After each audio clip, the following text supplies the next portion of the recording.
Hello students, आज की class में बच्चों हम स्टडी करेंगे Nernst equation for a reversible cell. बहुत ही इंपॉर्टेंट टॉपिक है बच्चों, इससे यहाँ से क्वेश्चन हर बार पूछा जाता है एग्जाम में। ठीक है, नर्म्स इक्वेशन। तो आओ बच्चों स्टडी करते हैं नर्म्स इक्वेशन होती क्या है। ओके, इसके लिए बच्चों हम क्या करते हैं, एक सेल रिएक्शन कंसीडर करते हैं। ठीक है, which is a reversible cell. ठीक है, consider a cell reaction occurring in a reversible cell. ठीक है, कोई भी सेल रिएक्शन आप कंसीडर कर लो। ठीक है, ये तो आपको पता है ना सेल कैसे बनती है। Consider a cell reaction occurring in a reversible cell. ठीक है, कोई भी रिवर्सिबल सेल है। ओके, अब देखो बच्चों, इसमें हम है ना जो नर्म्स इक्वेशन है, नर्म्स इक्वेशन को हम कैसे डिराइव करते हैं। नर्म्स इक्वेशन को बच्चों हम डिराइव करते हैं डेल्टा जी। अगर आपको याद हो, ये हमने रिलेशन हम स्टडी करते थे पहले।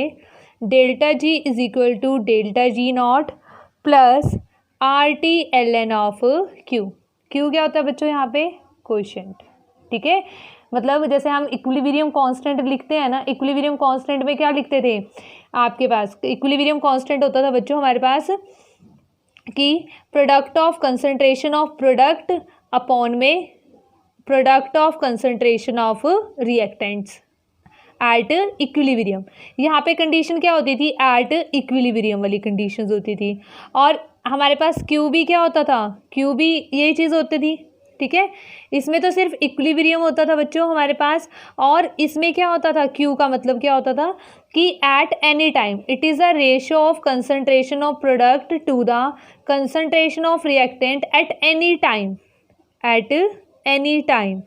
ओके, तो यहाँ पे भी क्या हो जाएगी, क्या है, it is the ratio of concentration of product divided by product of concentration of reactant.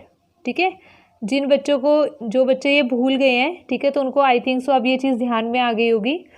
तो देखो डेल्टा जी क्या है, delta G is gives free energy change at any condition and delta G not is gives standard gives free energy change are T L N of Q.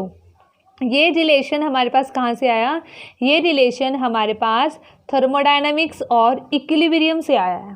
ठीक है, equilibrium में जब हम thermodynamics का use करते थे तो यहाँ से ये रिलेशन आता है बच्चों हमारे पास।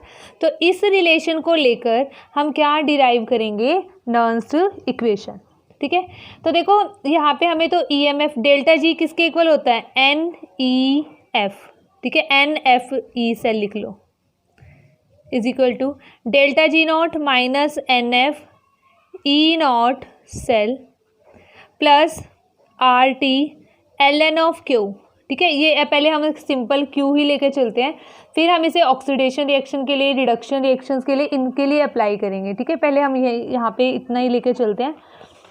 तो देखो बच्चों हमारे पास क्या आ जाएगा, E cell is equal to N F से डिवाइड कर दो बच्चों, यहाँ पे क्या हो जाएगा, minus E cell is equal to minus E naught cell plus R T upon में N F into L N of Q. Okay बच्चों, अब ये नेगेटिव साइन भी चेंज यहाँ पे रीअरेंज कर दो, E cell is equal to E naught cell minus R T upon में N F into L N of Q, ऐसे लिख सकते हैं हम इसको। ठीक है, तो ये हमारे पास क्या आ जाएगी यहाँ पर। ठीक है, ये तो हम सिंपल फॉर्म में निकाल रहे हैं एल एन क्यू, अभी और भी फाइंड आउट करेंगे। अब देखो इसको, यहाँ पे जो नेचुरल लॉगरिथम है इसको लॉग में चेंज करो, इसको लॉग में चेंज करने के बाद यहाँ पे हम क्या करेंगे, यहाँ पे कितना जाएगा, देखो लॉग में चेंज करते हैं तो 2.303 से क्या करेंगे, इसको मल्टीप्लाई करेंगे ना। ठीक है, तो यहाँ पे देखो 2.303 आर की वैल्यू पुट करके, टी की वैल्यू पुट करके। ठीक है, देखो पहले तो यहाँ पे दो स्टेप में ही लिख देती हूँ मैं, 2.303 R T over N F into log of Q. ठीक है, ये नेचुरल लॉगरिथम किस में चेंज हो गया, लॉग में चेंज हो गया। ठीक है, जिसका बेस 10 होता है। तो E cell is equal to E naught cell. अब बच्चों यहाँ पे हम क्या करेंगे, अगर आर की वैल्यू पुट कर दें, ठीक है, by putting the value of R T and F. ठीक है, क्योंकि ये तो कांस्टेंट है ना, एफ की वैल्यू कितनी है 96500, टेम्परेचर कितना पुट कर दो 25 डिग्री सेल्सियस। ओके, और आर की वैल्यू कितनी पुट कर दो, आपके पास 8.314 जूल पर केल्विन, तो टेम्परेचर भी केल्विन में पुट करो। तो अगर हम इनकी वैल्यूज पुट करते हैं तो बच्चों हमारे पास आता है 0.0591। यहाँ पे क्या रह जाएगा, n into natural log of Q, sorry natural logarithm नहीं है, ओके। तो यहाँ पे जहाँ पे यहाँ पे n क्या है बच्चों हमारे पास, n is number of exchange electrons in the cell, number of exchanged electrons in the cell, ठीक है, कि सेल में कितने इलेक्ट्रॉन्स एक्सचेंज हुए वो क्या है, that is equal to n। Okay बच्चों, तो ये हमारे पास क्या आ जाएगी, नर्न्स इक्वेशन। अब देखो नर्न्स इक्वेशन यहाँ पे Q, ये तो आपको लिखना ही आता है ना, कि जो भी रिएक्शन गिवन होगी उसमें सिर्फ ये देखना ऊपर क्या लिखोगे, concentration of product divided by में कंसंट्रेशन ऑफ रिएक्टेंट, ओके। अब देखो बच्चों नर्न्स इक्वेशन को हम क्या करेंगे, नर्न्स इक्वेशन को हम यूज़ कर सकते हैं for both half cell as well as complete reaction के लिए, ये बहुत ही इंपॉर्टेंट है। Nernst equation can be used for both half cell reaction and for complete reaction, ठीक है। तो पहले हम स्टडी करेंगे Nernst equation in half cells, ठीक है। तो देखो यहाँ पे मैं लिख रही हूँ, Nernst equation can be used, Nernst equation can be used for both half cell reaction and complete reaction and for complete reaction, okay. तो पहले हम स्टडी करेंगे using Nernst equation in half cell. एक चीज़ और बच्चों, यहाँ पे जो नर्न्स इक्वेशन है वो बहुत ही इंपॉर्टेंट है, ठीक है, तभी मैं इसको इतना डिटेल में डिस्कस कर रही हूँ कि हम पहले हाफ सेल में डिस्कस करेंगे और फिर कंप्लीट सेल में डिस्कस करेंगे, ठीक है। तो ध्यान से समझना ये चीज़, ठीक है।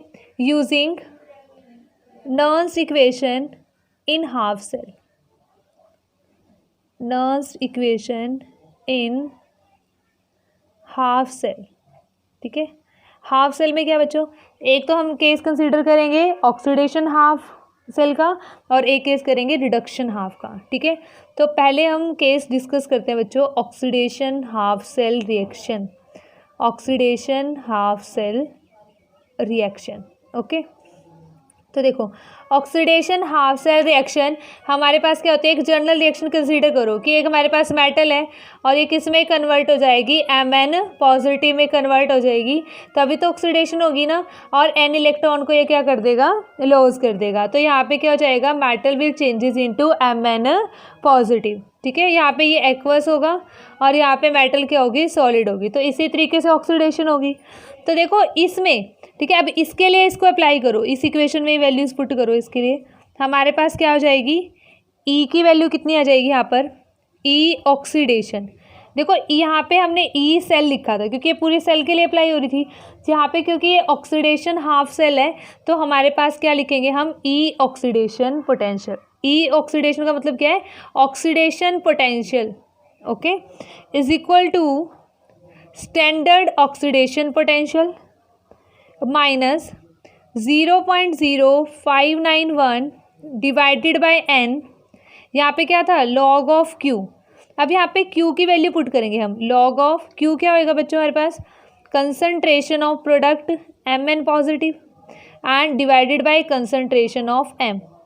अब देखो बच्चों जो ये मेटल है ये सॉलिड है, ठीक है, हमें पता है for solids concentration is equal to 1, means concentration of M किसके इक्वल आ जाएगी, 1 के इक्वल। तो रिएक्शन हमारे पास इक्वेशन क्या बनेगी, oxidation potential is equal to standard oxidation potential minus 0.0591 divided by n log of concentration of Mn positive, means metal ions. Mn positive क्या है, कंसंट्रेशन ऑफ मेटल आयंस, ये तो मेटल थी, ये क्या है, मेटल आयंस है, ओके।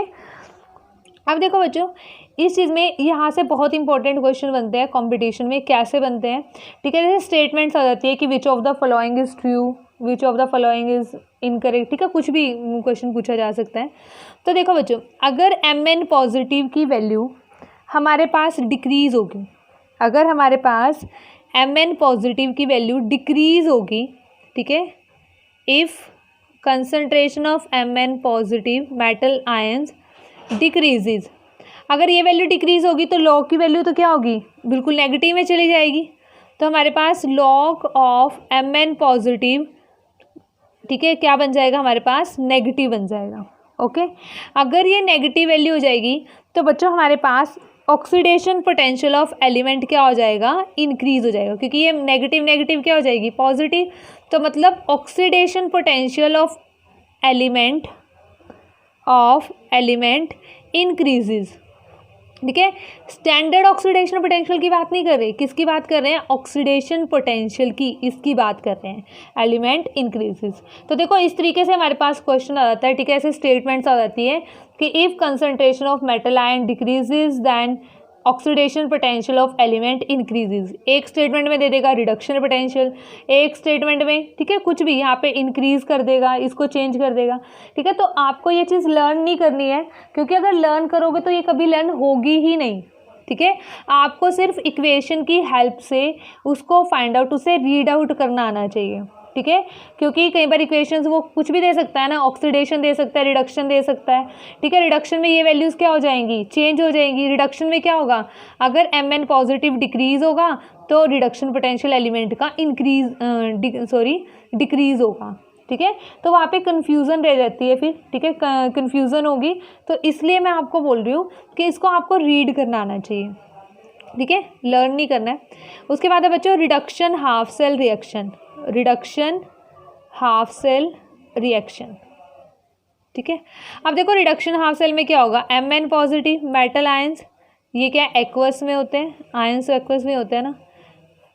ठीक है, सॉलिड में चेंज होंगे बाय गेनिंग एन इलेक्ट्रॉन, ये एन इलेक्ट्रॉन का गेन कर रहे हैं। ठीक है, तो हम क्या लिखेंगे, E reduction potential is equal to standard reduction potential minus 0.0591 divided by N log of 1 upon metal concentration of solid metal तो 1 हो जाएगी, डिवाइडेड बाय में concentration of metal ions Mn positive. ठीक है बच्चों, तो यहाँ पे देखो, यहाँ पे ई रिडक्शन, ठीक है, यहाँ पे E naught reduction minus 0.0591 divided by N.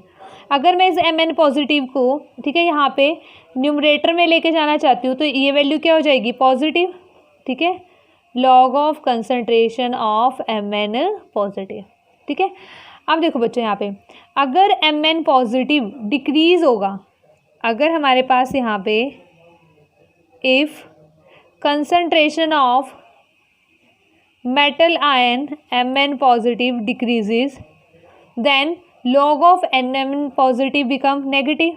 अगर ये नेगेटिव है तो पॉजिटिव नेगेटिव क्या हो जाएगा, negative plus minus minus, then reduction potential क्या हो जाएगा, reduction potential of element decreases. ठीक है, तो देखो इस केस में अगर डिक्रीज हो रही है तो ऑक्सीडेशन पोटेंशियल एलिमेंट का इंक्रीज हो रहा है, और इस केस में क्या हो रहा है बच्चों, अगर हमारे पास मेटल आयन की कंसंट्रेशन डिक्रीज हो रही है तो रिडक्शन पोटेंशियल क्या हो रहा है, डिक्रीज हो रहा है। ठीक है, तो ये चीज़ आपको ध्यान रखनी है। अब इसका रिवर्स भी बन जाएगा, यहाँ पे if Mn concentration of metal cations increases then it becomes positive and oxidation potential of element decreases। Reverse हो जाएगा ना, और इस केस में भी रिवर्स हो जाएगा बच्चों। अगर ये इंक्रीज होगा तो यहाँ पे क्या हो जाएगा, इंक्रीज हो जाएगा। ठीक है, तो ये बात थी ऑक्सीडेशन हाफ सेल रिएक्शन की, और ये हमने स्टडी किया इसे रिडक्शन हाफ सेल रिएक्शन में।